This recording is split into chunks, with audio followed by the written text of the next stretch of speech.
Rolando Bulilan, isa po siyang tricycle driver at kaya siya andito para ireklamo yung isang traffic enforcer na kinuha yung kanyang lisensya walang kapalit na ticket. Nangyari po ito September 4, 11:30 a.m. sa Balibago, lagpas ng Walter Mart sa may Santa Rosa, Laguna. Sir Rolando, magandang hapon. Magandang hapon din po, sir. Okay, nakalagay po rito sa yung ticket daw, sinulat yung violation mo bilang arrogant. Opo, Bakit daw ho kayo naging arrogant? hindi ko lang po alam sa kanya. Basta ganito po ang nangyari po kasi nung linggo po. Yes, sir. Bumiyay po ako nung linggo. Galing po akong Ayala. Ngayon po, nung malapit na po ako sa paglampas po ko ng Walter, ngayon po may malaking bahay po doon sa tabi ng kalsada. May lumabas pong pick up. Okay. Ngayon po, eksakto naman pong may bumabang pasahero sa akin na isa. Pumara. Naitigil ko po sa tabi. Ngayon po, hindi ko naman po akalain na aatras pa po yung pick up na po yun. Okay. Ngayon po, hindi po nagustuhan nung, siguro, yun po may-ari ng pick up po. Ngayon, sabi ko, sir, Nagsumbong. hindi, pero po, nakaalis na po yung pick up. Nakaalis na po. Hindi naman po ako naatrasan ng pick up. Okay. Ngayon, hindi niya po nagustuhan yung pagtigil ko po doon kasi, Sige po, hindi nagustuhan. Ano pong ginawa nung pick up? umalis na po yung pick up. Ngayon po, yung may-ari siguro ng pick up yun, humarang na sa tricycle. Sabi sa akin, alam mo nga atras pa yung sasakyan namin, tumigil ka dyan. Sabi ko, sir, pasensya na po kasi may pumara pong pasahero. Okay.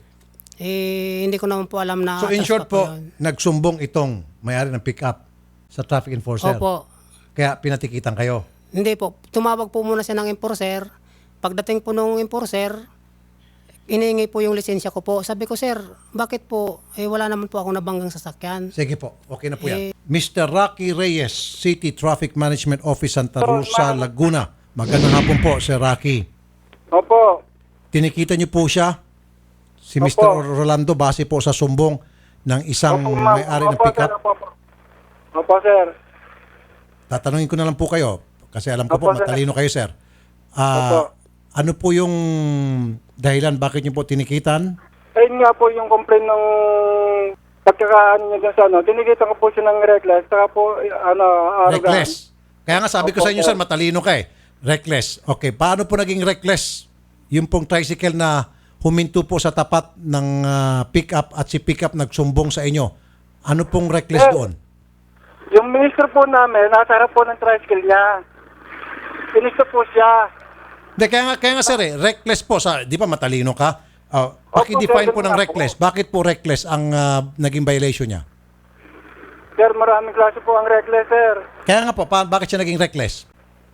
Nasa harap po yung minister namin. Babanggain po niya, sir. Kung may nahinaputod na ba, natumba po yun.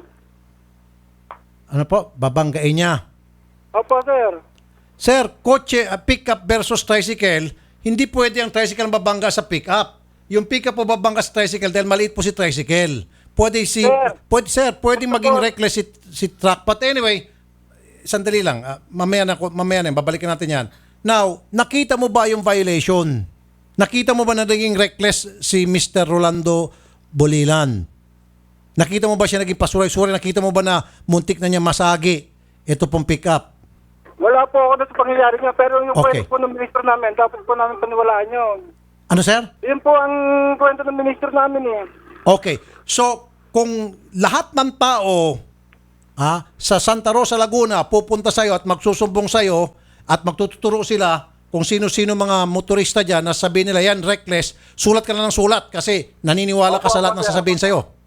Opo, sir. Ganito po. Ganon? ganito Ay di, lang po yan. sobrang talino mo, sir. Kanina sabi ko matalino ka lang. Ngayon, genius ka na. Ikaw na ang pinaka-genius. Sir, Ikaw na. ganito You lang. already. Pagharapin po kami yung driver na yan. Ha? Pagharapin niyo na lang po kami. Hindi. Sandali lang. Pinupuri na nga kita. Sabi ko nga, Ito po, genius ka na kausapin nga niyo po yung aming ano. Sandali lang, kausapin ko yung boss mo ha. Tingnan ko kung mas genius pa sa yung boss mo. Mr. Eugene Eugenio. Yes, Sir, sir. Magandang hapon po. sir, isinusumbong po itong genius mong tao, sir. Yes, sir. Sabi niya, paiksin ko na po, kaya niya po tinikitan itong si Mr. Bulilan dahil may nagsumbong na po na may-ari ng pick-up. Opo. Kahit hindi niya po nakita, naniniwala po siya doon sa may-ari ng pick-up. Nung tanungin ko, paano kung lahat na lang ipupunta sa iyo at magsusumbong at magtututuro na reckless si ganito, si ganon. Sabi niya, paniwalaan daw po niya. Okay. Genius po yung tao niya, ano po? Well, based po sa kausap po rin po kasi si Mr. Bulilan at Apo. ito pong traffic aid natin. Opo. And in fact, ang unang nag-handle po ng case, yung reklamo ay si Sergeant Taglanang. Opo. So, yung allegation po ng traffic aid namin na tinikita niya based doon sa sumbong Opo. nung kanyang ministro ay tingin ko po ay hindi naayon doon sa tamang proseso kasi hindi po niya nakita yung yung pangyayari. Palakpakan mo si sir. Ito sir, hindi na ako naging sarcastic. Ito totoo na sir. Salamat po sir. Salamat po. So sir, to make it short, kayo na po mismo nagsabi, hindi tama yung proseso ng pagkakatikit kay Mr. Bulilan. Tablado na po itong ticket, tama sir? Sir Eugene? Well, tingnan po natin kung paano po magagawa diyan kasi once po kasi na na-issue ang ticket, accountable po kung sino yung nag-issue ng ticket. Kaya nga po, accountable po si Mr. Reyes. Yes, sir. At ito pong si Mr. Bulilan, hindi po siya accountable, na perwisyo na nga siya kung tutusin. Kaya nga pagagalitan niyo po si Mr. Reyes, turuan niyo po siya ng tamang sistema sa paninikit at mababalik po kay Mr. Bulilan yung kanyang lisensya na wala po siyang babayaran ni 5. Tama, sir? Sige po, Sige, palakpak mo ulit si sir. Gagawan po natin. Ayan, sir, pangalawang palakpak na. Okay, sir? yes, sir. Yes. Okay. So, ibabalik na po yung lisensya nyo, wala kayong babayaran. Problema na ni Rocky Reyes yan, na maging Rocky ang buhay niya ngayon. Sige po. At mapapagalitan pa siya. Tama ho ba, Sir Eugene? Para isang palakpak pa, 3 na, bubuhin ko na. Okay po, gagawan po natin ang paraan. Ayan, 3 palakpak, sir, Ayusin ha? po natin. I love you yan. Para sa mga matatalinong tao. Sige po, salamat po, Sir Eugene, ha? Sige po, maraming salamat din. Mabuhay ho kayo, Sir Eugene. Mabuhay din po kayo. Thank you po. Mr. Rocky Reyes. Nasaan si Genius? Opo, yes, sir. So, sir, narinig mo po usapan namin ng boss mo, no? Opo, sir. Oo. So, alam mo na next time anong gagawin mo kapag may nagsumbong sa iyo at hindi mo nakita yung violation. Alam mo na ang gagawin mo? Ang gagawin mo, hindi ka maniniwala. Hindi mo titikitan sila kasi hindi mo nakita yung violation. Yun yung sinabi sa iyo ni Mr.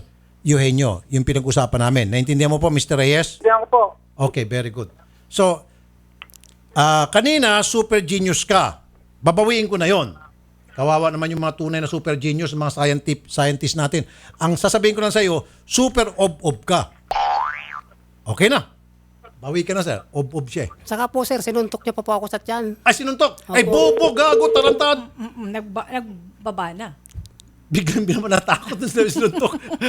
Sana kasi sinabi mo agad kanina. Sinabi na, biglang naman, ninervyos nung sinabi mo sinuntok. Anyway, doon sa panununtok, pwede ho natin sampahan siya ng kasong physical injury. Hindi naman po ako nakapag-pamedical po kasi na 3 araw na po nakalipas nung Sige, admin case na lang po.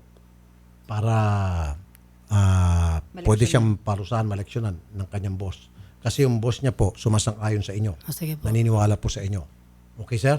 Sige po, maraming Unahin salamat po muna po, natin sir. yung ticket na makukuha niyo po yun. Solve na yun. Pangalawa, sir, yung kasong admin. Okay? Sige, punta ko kayo doon kay Odette para maayos na po yung ticket niyo. Salamat sa pagpunta, sir. Magandang Sige po, hapon. maraming salamat din Yes, po, sir. sir.